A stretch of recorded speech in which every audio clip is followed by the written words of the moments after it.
leadership elections brought a surprise vote in London, 2-1 in favour of the so-called dream ticket of Neil Kinnock and Roy Hattersley. But here today, a group of 600 left-wingers made it quite clear that as far as they're concerned, the fight isn't over. You can't build a confident Labour movement capable of winning if you undermine its commitments to the policies it believes in day by day by day. 28 London local parties voted against the existing leadership, but few took their MPs with them. I've no doubt in my mind that the vast majority of people are determined to put Labour back in power. And if the vast majority of people are determined to do that in the party, then we will do it. I think it's probably wrong to say that particular parts of the party, either on the left or on the right, are being marginalised. I think everyone has a contribution to make, but there is a very broad consensus around the sort of mainstream policies that I think will emerge out of the policy review process at the end of next year. Privately, senior party officials are breathing a sigh of relief.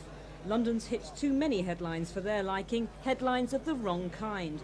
They believe ordinary party members are beginning to assert themselves against the party activists. A lot of CLPs took the National Party's advice and polled their members, and that often gave a different result. For instance, Hampstead and Highgate nominated Tony and Eric, but had to vote by their members' decision for the Kinnock-Hattersley ticket. Does this then suggest that the leadership of local parties in London is really out of touch with the way their members feel? I think that's partly true, and they realise that London in the past has had a lot to do with Labour's poor, has a lot of responsibility for Labour's poor position.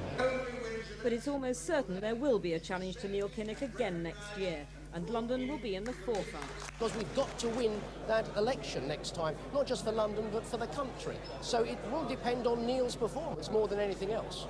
It has been suggested that you personally might stand against him. Yes, it's absolutely true, and of course I'm fighting Mike Tyson at Wembley in November as well.